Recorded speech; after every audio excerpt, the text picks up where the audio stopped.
Hiya Emma, would you like to introduce yourself to the people that don't know you? Hi everyone, and thanks so much for having me here today.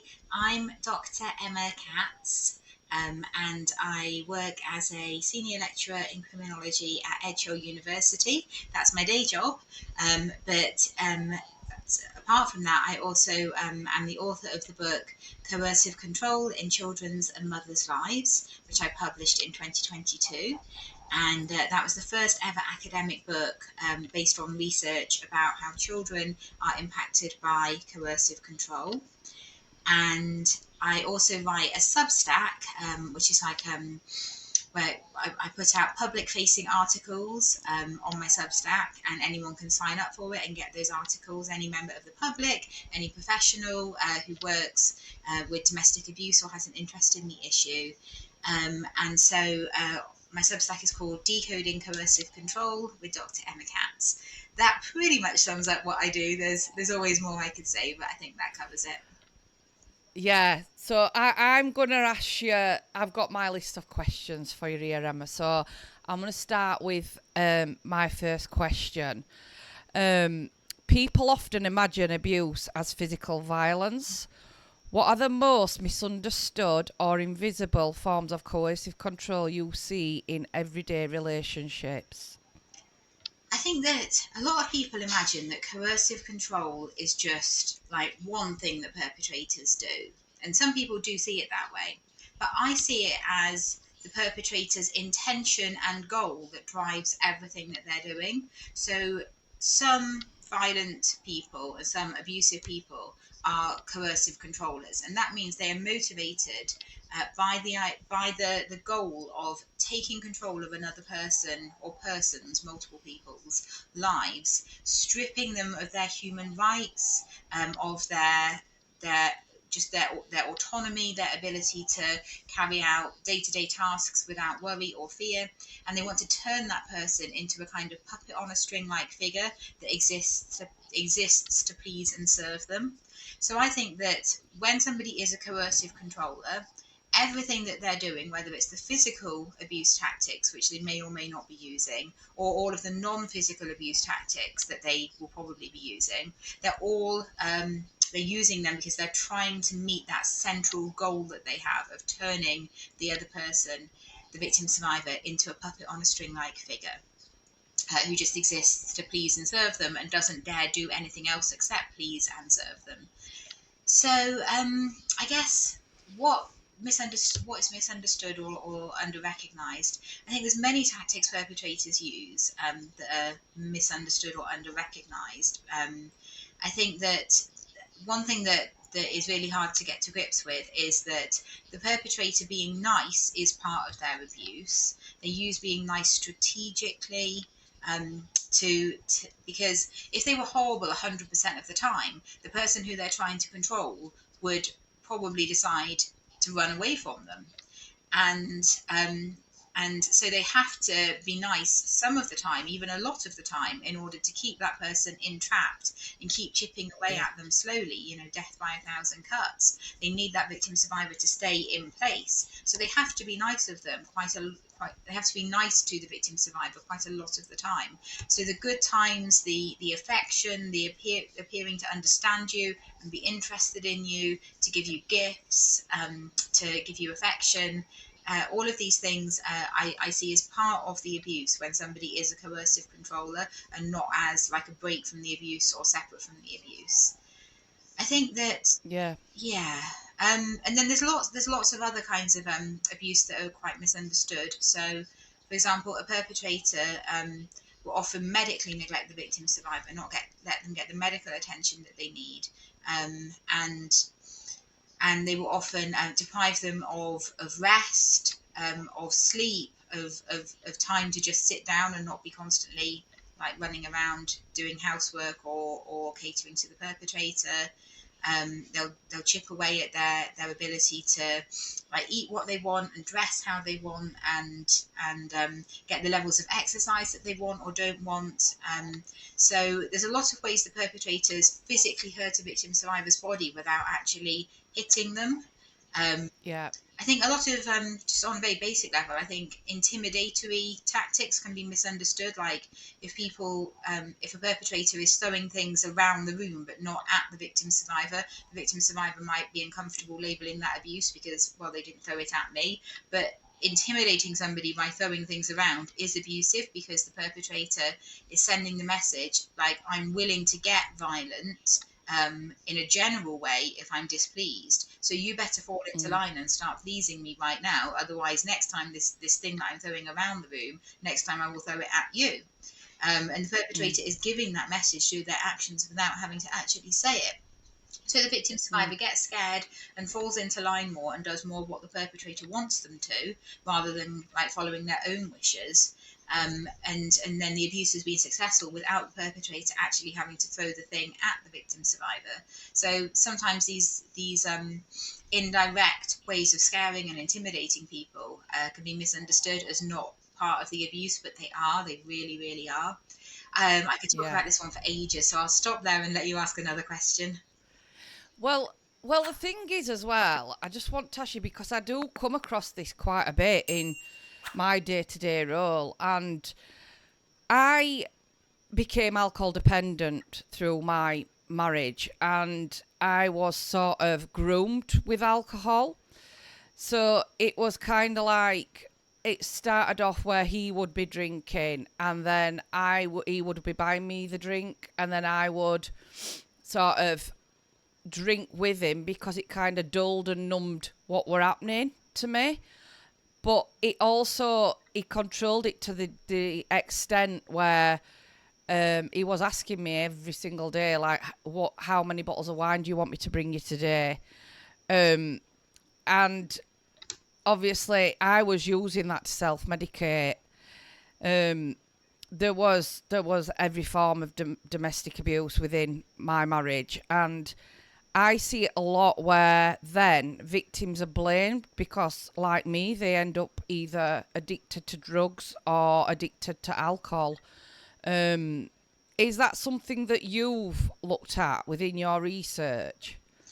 Not specifically very much within my research, but it's something I'm well aware of from the broader field of research. And I think that again, it's about trying to keep the victim survivor in place so that the abuse can carry on. So if the perpetrator sees that they can provide something that will numb the victim survivor, numb them from the horrors that they're experiencing, but keep them kind of semi-functional, then that's a good thing for Mm-hmm. the perpetrator because then the victim survivor is going to stay in place, they're going to be numbed, and the abuse can carry on. So the perpetrator is very calculated in that sort of way. It's all about Mm, keeping the victim survivor in place. And yeah. and so if the victim survivor, was not numbed and was experiencing the full horror of things, then there may be more chance that they would look at escaping. Um, so it's yeah, I think I think it's never the I victim's think fault that that the perpetrator chooses to use these really awful strategies on them.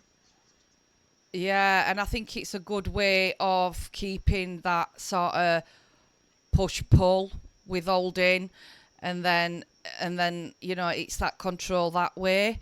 But also from the outside looking in, it's easier to blame the victim because of the alcoholism. So to the outside world, it seems that it's actually the victim's fault because she ended up suffering alcoholism, and it's a lot easier for that perpetrator then to push all that blame and all that of the abuse onto them. Um, Perpetrators are always looking to maintain plausible deniability. They're always looking for cover stories and ways to conceal what they're doing so that the real horror of what they're doing isn't seen in the light of day by anyone. So, as you say, that yeah, if they can find ways of making it look like the victim is a flawed person, a bad person, a self-destructive person, even though none of that was the case, or certainly wasn't the case to the same extent before the perpetrator started targeting them. Um, yeah, they anything that they can do to maintain the ability to deny what they've really been doing all along, they will do. So whether it's making the victim survivor alcohol dependent, or damaging their mental health in other ways, or triggering an eating disorder within them, anything they can do to make them seem unstable, so that so that the perpetrator can deny any accusations that ever come out. Um, Yeah. they will do, and also and that another thing that fits into this broader strategy is, provoking the victim survivor into reacting aggressively towards them, because again that gives them this plausible deniability. I wasn't abusive, you were the abusive one. So they will push and push and push at victims to till they like psychologically break them, and the victim might like scream at them or throw something at them or hit them back, and then the perpetrator, has really achieved what they wanted to do there, because they wanted to be able to say, look, you're the abusive one, and they wanted to be able to say that over and over and over again, and to play it for all it's worth. But the victim survivor was not being abusive. We don't, if a dog is being kicked, we don't blame the dog for biting back, do we? Yeah. And the victim survivor was Exactly. not being abusive. Yeah. They were just a human being who was being, pretty much tortured. They were a human being tortured. So of course Yeah. they're going to react to that. 100%. That doesn't mean you're a Yeah. bad person. Don't Even if we've been like really horrible to our abusers at times, that doesn't make us a bad person at all. We can still be an absolutely lovely, wonderful person and 100% innocent, even if we've pushed back against abusers. That doesn't make us a bad person or say anything bad about our personalities. I think more people need to be reminded of that for sure. Yeah. Yeah. I mean, my perpetrator would know what would, he would use the tools and know what would make me kind of retaliate, and he would go on and on and on and good and good and good. And then when he got the result that he wanted, he would stand back and start filming me from his phone, smiling. And then he would use that footage against me and threaten it, you know, in that way. Um, That sounds and very it, familiar, yeah, and I think it's important to distinguish between when a perpetrator films to create a false narrative and when a victim survivor might film or gather evidence because they've been advised to gather evidence because they're going to need it when they escape for restraining orders, or for child custody issues. So a victim survivor recording their abuser, is they're not being abusive in doing that, but a perpetrator goading the victim to the point where they explode and then recording that is being abusive. So it may be the yeah, same action, but it's not, doesn't have the same meaning at all. And again, we really need to be able to recognise who is perpetrator and who is victim survivor there before we can, we can work out the meaning of those kinds of actions. yeah. I think just with that little short snippet of my lived experience, I think without me even having to tell you, I think you can kind of guess how this all mapped out within social services and family court. Because ultimately I was alcohol dependent and I did nearly die from alcoholism. Um, and at the time I was just screaming out for help, and everything just got turned against me. And it is the loneliest place to be in the world, I think, when you don't feel like anybody believes you. You don't know. But I think I had to come to terms with the fact that, do you know what? It doesn't matter who believes me, because I know what happened, and the reality is there's only two people that 100% knows what has happened within that abusive relationship, and it's the victim and the perpetrator. Um, and I can live with what happened within that abusive marriage. Um, and I just think, I see it unfolding in every day-to-day work that I do within social care and family courts and police, and the lack of understanding of how coercive control works. It just seems so transparent to me, but a lot of professionals just cannot see it at all. It's so awful when victim survivors have the experience of not being believed, of everything being turned around against them, of professionals blaming them, and as you say, refusing to see what is blatantly obvious and staring them in the face. and the feeling that that produces when nobody believes you is devastating. And it's so hard when a victim survivor has already been under attack by their perpetrator for a long time, and then it seems like professionals are joining in various different ways with that attack by refusing to recognize it, refusing to see the real reality, because perpetrators are huge distorters of reality. And then when professionals can't see the reality either, that's like another layer of people who are just who won't see the truth, and that is so Yeah. devastating. And if the perpetrator blamed you, and then the professionals blame you as well, like the just even like the bodily sensations and the thoughts that triggers off in people's minds are so devastating. And it's a wonder to me that the victim survivors like actually get through the other side of that, because I think it, as you say, is one of the loneliest things you can ever go through on earth. I think it's one of the toughest things you can ever go through. There's not Yeah. many things tougher than that. um, and so victim survivors have been through so much, and yet society again barely acknowledges this. And so, as you say, you end up basically saying to yourself, well, I know the truth, and I know what happened, and if I'm the only one, then that will be enough. And perhaps trying to find other people who can know and see the truth as well, just so that to reduce that feeling of loneliness. But that's usually other victim survivors rather than anyone, like in positions of power, like professionals are. So it's just horrific. It really is. And anyone who's listening who's gone through that, you really have gone through some of the toughest things on earth. So if you're like saying to yourself, like, why aren't I feeling better, or why isn't this easier for me, why can't I get over this or make this jump or take this step that I'm trying to take, just be really kind to yourself, because you have been through awful things, awful, awful, awful things. Yeah. And please be kind to yourself, please, because like, never forget how much you are going through and how amazing it is that you are even functioning, even if you're only functioning by 2%, even if you feel like you're holding on by your fingernails. The fact that you're doing that is a triumph and an achievement in the face of what you have actually been through. Yeah. Yeah. It's out of all the women that I've ever supported, every single one would say that they would rather have the physical side of the abuse than the emotional, coercive, controlling. And it's true, because you can't even understand or pick a certain moment throughout that relationship where it started.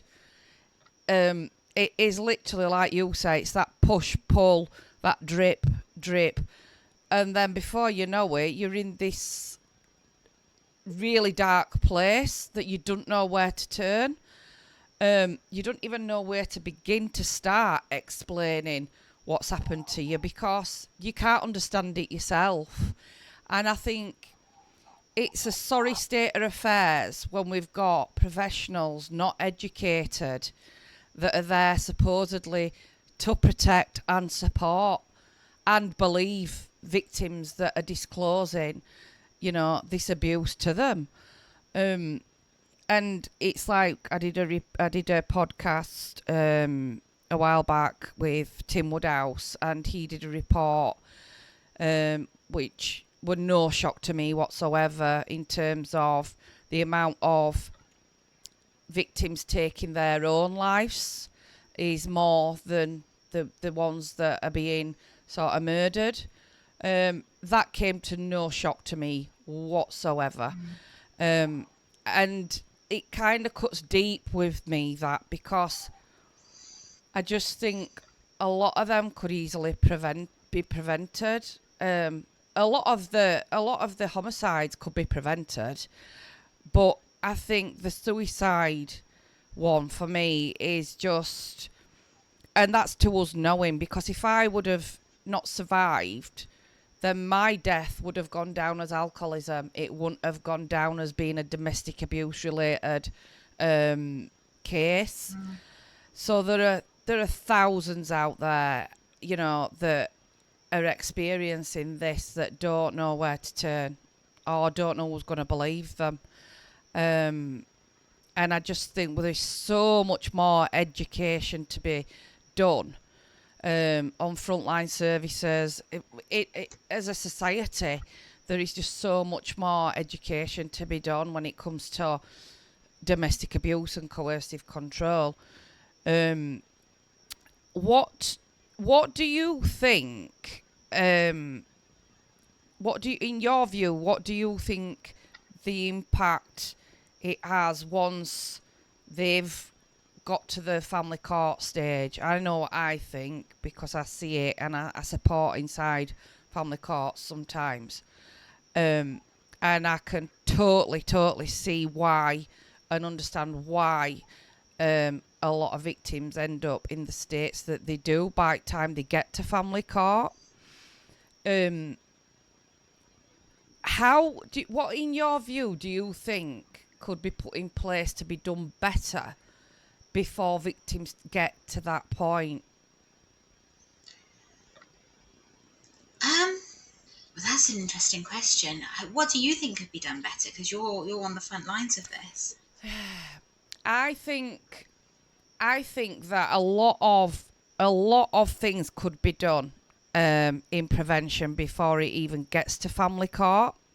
For instance, police reports, if they were done correctly, um, if police actually implemented the laws that are in place, um, it's so it's soul destroying to even think that coercive controlling behaviour has been a criminal offence since 2015 and it's still not being enforced. Um, I think social services they're not educated enough around this. The amount of times they get this so wrong, and those reports ultimately are going in front of that judge, with victims not having their voice heard as such because they're not allowed to speak for themselves in court, unless they're spoken to. So then we've got victims that are sort of, the kicking the solicitors under desk kind of, why aren't you saying that's not correct? And it's too late. It's already gone in front of the judge. And more often than not, I can kind of see how it's going to roll out, which more often than not, it's not good results. It's just so sad to watch. It is. It's. And I get emails a lot from people who are in family court, and my heart breaks for these people. It's just some of the most heart-rending things you will ever hear. It really is. And in terms of, I mean, I think that coercive control being a criminal offence is good in that it creates a kind of narrative around it for society that this is an unacceptable behaviour. But on a practical level, the vast majority of victim survivors are never going to see their perpetrators prosecuted because domestic abuse is such a huge crime.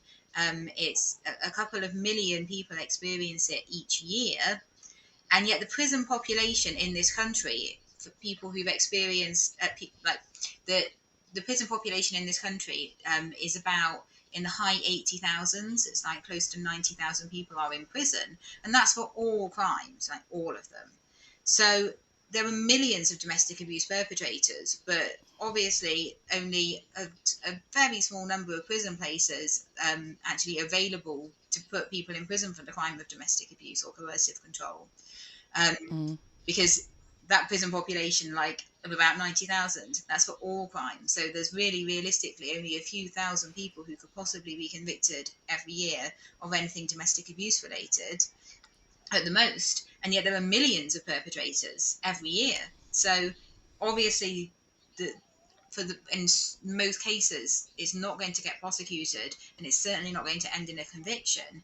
And it does in a few cases. I mean, about 550 people are convicted for coercive control in a year. About 550 people, but how many coercive control perpetrators are there each year?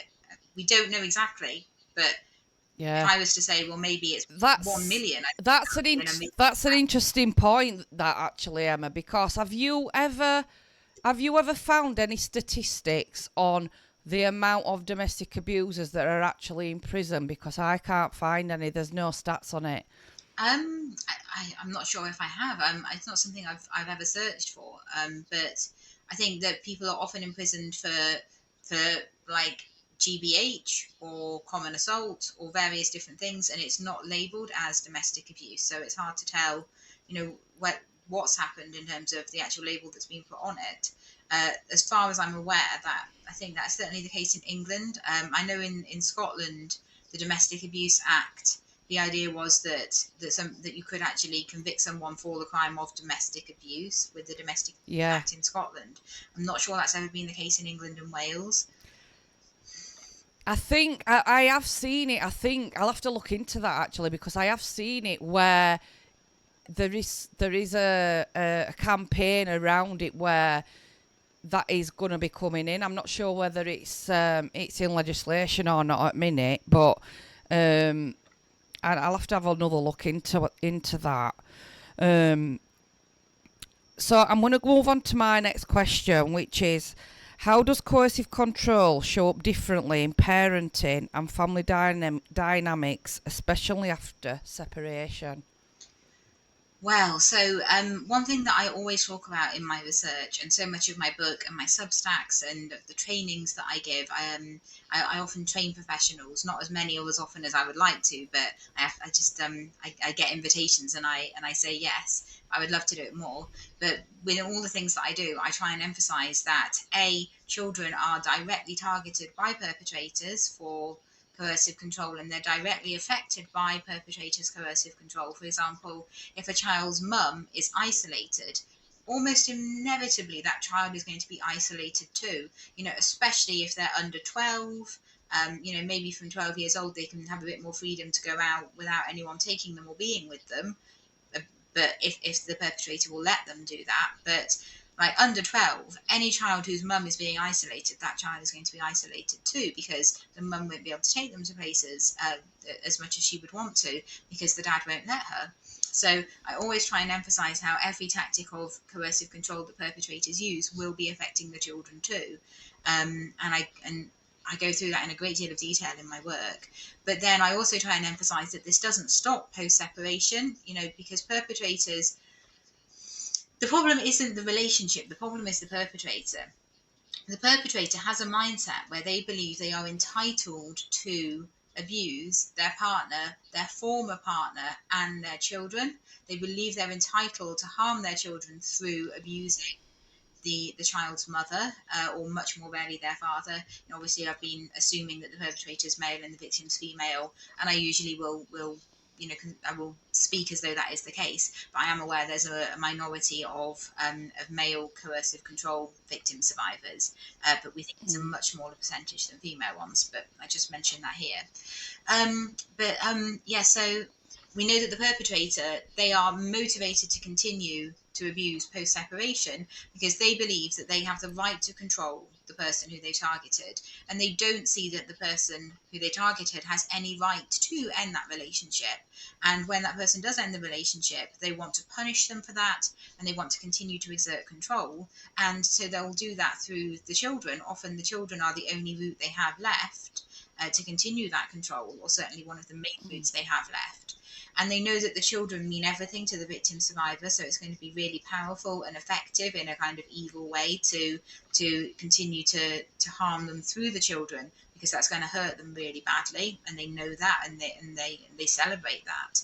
So Mm. so often children are being directly coercively controlled when they go off to see their the perpetrator parent post separation.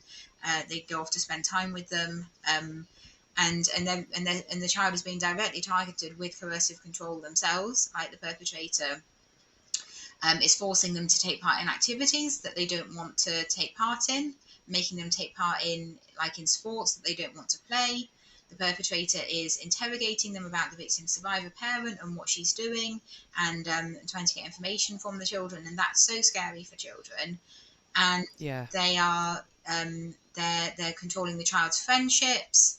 They're they're getting the child, that they're attacking the child's relationship with the victim survivor parent, perhaps telling the child all sorts of lies about the victim survivor parent, so that to try and plant doubts in the child's mind about whether the victim survivor's parent is actually like has a good character.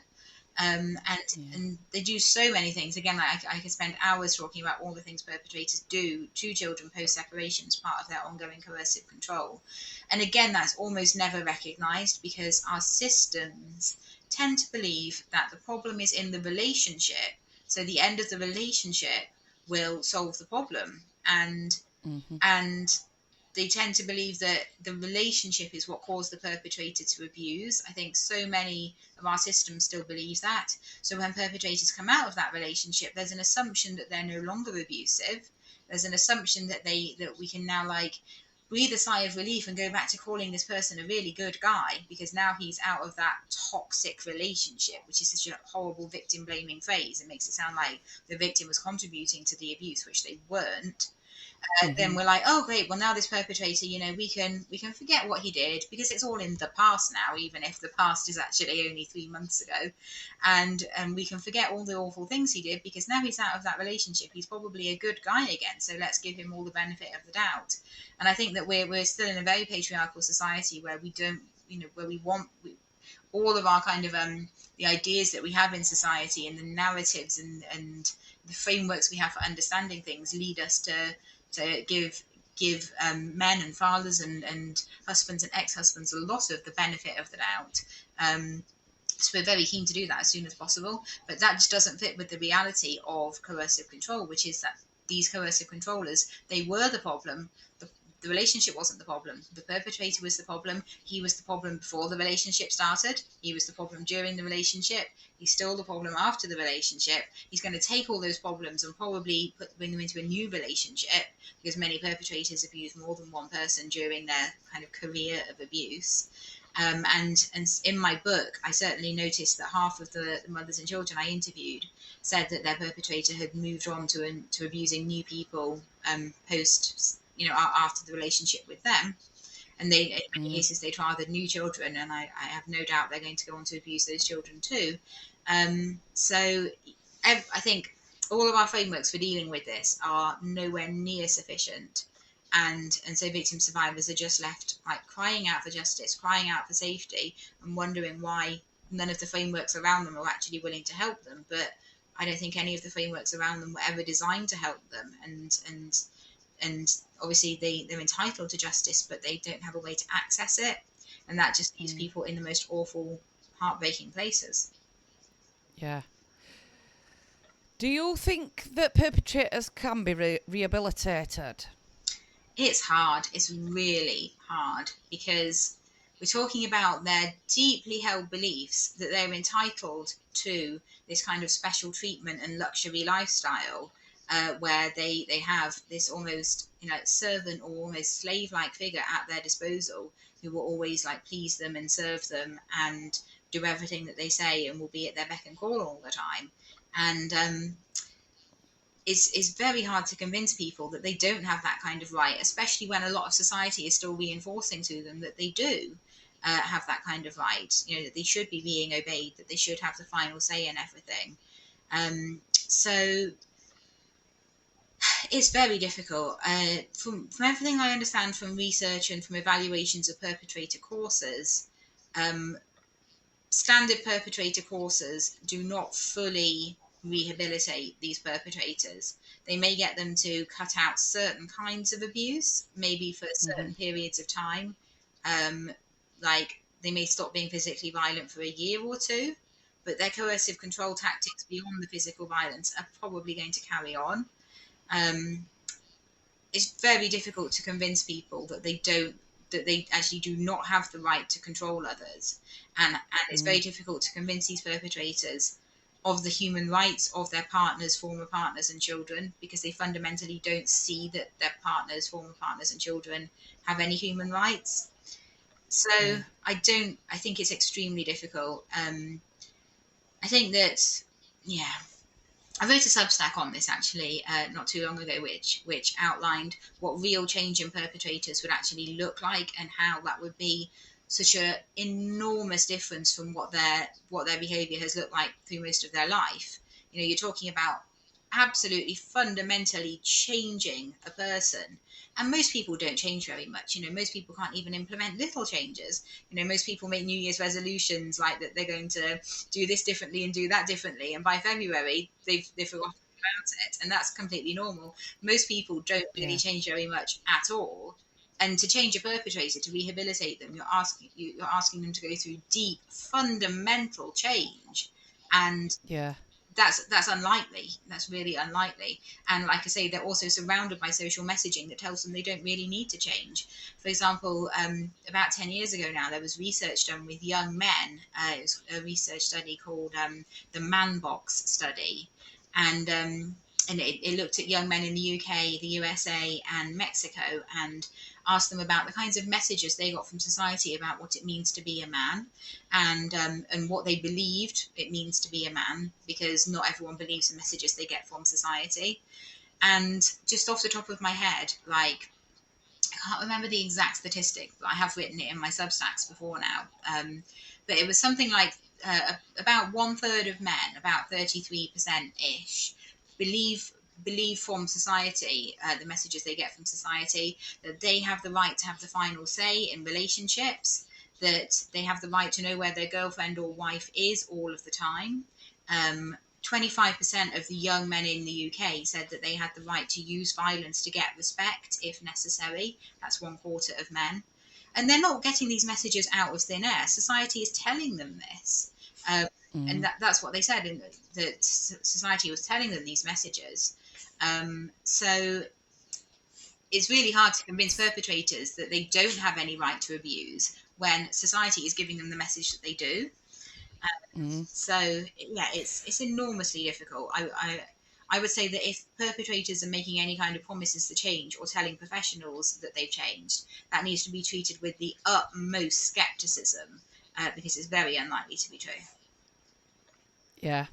Yeah. I think I have to agree. I have to agree with you, and I think that we need to start taking the onus off the victim and focus more on perpetrators, because at the moment, from what I see on the ground, victims are carrying this enormous weight of being victim blamed, not being listened to, um, and just being constantly re-traumatized. Basically, um, they're not given the space to be able to heal and gather the thoughts, or they're just bombarded with either social care or police, or the perpetrator still abusing, which sometimes I think that the state sanctioned abuse is worse because it's enabled.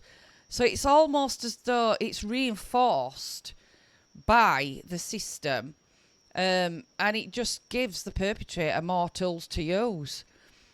And, I see all the time where it is a natural thing for a woman to protect her children, and she will go into lioness mode because she is protecting her children. And when you've got professionals that don't see what coercive control and domestic abuse is, and they can't see it, and you've got a mum that is trying to protect her kids the best way she knows, and then it's turned against her in a report because she's behaving aggressively, or she is mentally ill, or she is X, Y, and Z. They will put anything onto her when ultimately all she's trying to do is protect her children. Um, and it's just so sad, and I have no idea how, other than keep trying to speak out and trying to keep re-educate these people into what you know domestic abuse is. Then I don't know how we're going to be able to do it. I think that they need to invest in more education, 100%, because education is key at the end of the day, isn't it? Um, and what I tend to find is when we've done some training with professionals, have actually recognised that it's happened to them. in the past, or it's happening currently, Totally. and they've not even and they've not recognised it in their own relationships. Well, why would they? Because they So don't have any more insight than the general population do, just because of their job title. Um, and exactly, domestic abuse is all around us, and it's really yeah, common for professionals to be experiencing abuse even as they're working with other victim survivors. And I don't think they should be embarrassed by that or ashamed. And I think that it's not their fault that they didn't get sufficient training on this. Like somebody somewhere has made a decision that social workers don't really need to know much about domestic abuse and coercive control. And when the social work curriculum is decided upon, somebody makes choices about what is crucial information that their classes have to focus on, and what is peripheral information that maybe their course can touch on for 1 hour. And domestic mm, abuse has long been seen as peripheral information that they don't really need to know. And so that's continued to create a generation of social workers who are not getting the appropriate training on this. yeah. And yeah, 20 hours. It's 20 hours apparently. In some cases, 1 hour of domestic training on domestic abuse, and considering probably 85% plus of their cases are domestic abuse, I find it unbelievable. well, absolutely. I mean, I'm a university teacher, and I've taught social work students. In the past, I have taught them about domestic abuse, and I wasn't given enough hours to do it. I was given just a handful of hours, and some years I wasn't given any hours at all, and then those cohorts didn't get any input on that, or if they did, it with very minimal input from a kind of non-expert. And I can't do anything about that as a teacher, but I know as a teacher how long it can take to actually teach something to someone. That they're not going to get it all in an hour. If Yeah, you assess somebody after an hour for what they've learned in that hour, a lot of people have not necessarily learned very much in that hour, it's nowhere near enough. And just to teach someone about it in a classroom is not enough. They need like guided practical experience on how to apply the knowledge to cases, and where yeah, they might be going wrong with that. And I don't think they get that either. Um, but yeah, somebody has made the decision that domestic abuse is a peripheral knowledge for social workers and doesn't need to be focused on in their training courses. Someone's made that decision about the police as well. The police, they know all sorts of things about all sorts of crimes, but I think domestic abuse has long been seen as not really the job of the police, not really one of their main focuses, not very glamorous, not really what people go into policing to do. mm, And various different crimes again that are, that predominantly affect women and girls have been seen as not very glamorous or interesting or exciting or important in police work. But yeah, as you say, it's a huge part of these professionals' caseloads, because domestic abuse is such an enormous social problem. It's affecting so many people. Um, and we've got a national crisis. we do, although goodness knows we don't act like it, do we? No, exactly. That's the point, isn't it? We don't. If it were anything else, and they were saying we've got a national crisis, it'd be full steam ahead, wouldn't it? Well, depending on Um, what it was, but again, I think we still live in a very patriarchal society. If readers, if listeners don't quite know what that word means, it just basically means like male dominated. It means that the father, the husband, the man is the one in charge. I think we still live in a very mm, patriarchal society, and because domestic abuse and other crimes such as rape and sexual assault predominantly affect women and girls, not to say there's no male victims, there are, but it predominantly affects women and girls. Therefore, it's very difficult to get a patriarchal society to do anything about these crimes, and to put the kind of investment in that would be needed into turning the levels that these crimes are being perpetrated at, turning that around, bringing the levels down. It's very difficult to yeah, get that kind of investment. Other things are just seen as a higher priority, because the lives and the safety and the freedom of women and girls, and also the boy children of these perpetrators, are just not seen as very important, because um, I think because of the societies that we live in and the values that we still have, I think we still have a really long way to go with that. yeah, we do. We do, I know, but I guess we're all doing what we can do. Like anyone who cares about this, we're doing the things that we Yeah. can do. And if anyone's Yeah. listening to this and getting some comfort from it and feeling some validation from it, that's a good thing. Yeah. Yeah. Whenever I hear that, Absolutely. yeah, I mean, whenever I hear that my work has helped to validate how people have felt or their experiences, I know that matters. But I wish I could somehow make, make all of the problems that they are facing, uh, to make them I know. to do something more. But I think we're all doing what we can. We're all chipping away Yeah. at it as much as we can. And I'm sure We all the are. work that you do, it makes a difference to the individuals that you interact with. Yeah. Yeah. I mean, I said when I created Resolute in 21, I said if I can just help one woman not have to suffer like me and my children did, then it would be worthwhile. How many do you And think we're you've five. helped? I'm sure it's more than one. Oh, we've got 240 something on the system at present. So, Amazing. um, yeah, so yeah, and it's growing. So it's the lack of funding that's holding us back. I wish they would just fund better, and I'm sure we could show them how it's done. I really do believe that, because if we have the ability to be able to hold a social worker or a police officer to account when it's happening, or just guide them about their own policies and procedures, because the majority of the time they don't even know their own policies and procedures. um, and even then that's educating them a little bit. And we are more oft we're often the voice of the voiceless. um, so that is basically what we do. We do a lot of holistic approaches with the women we support as well. Um, so we've just got to keep doing what we're doing, and and like you said, just keep chipping away at it. We are all doing as bits, and by us all doing those bits, ultimately one day there'll be one great big change. We've just got to keep going with it. Well, one thing I would say to people, is that if you ever get the opportunity to speak to your MP, say if during election time you get a knock on the door from your MP, tell them that domestic abuse is your number one voting issue. That you care about this more than you care about the economy or the NHS. Tell them you care about it as the number one thing, and then maybe we Yeah. would start to see some change if enough people started saying that on the doorstep. Exactly, because ultimately it would relieve a lot of resources if they tackled with the root cause, which is domestic abuse, because it does have the impact on the economy. Is it Yes, 72 billion pound? a year Um, or even yeah, more. and Yeah. yeah, yeah, Because whenever and they do these it's the estimates, there's so much they can't even account for. And yeah, they're not even accounting for the impact on the children, even. So it's so much more than yeah, what they're even trying to estimate. yeah. I know. Yeah.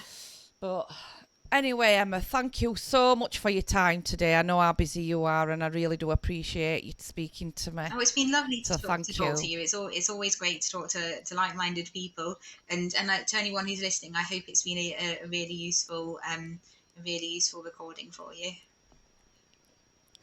Thank you very much, Emma. And I'll see you later and speak soon. You take care. Take care. Bye. Bye.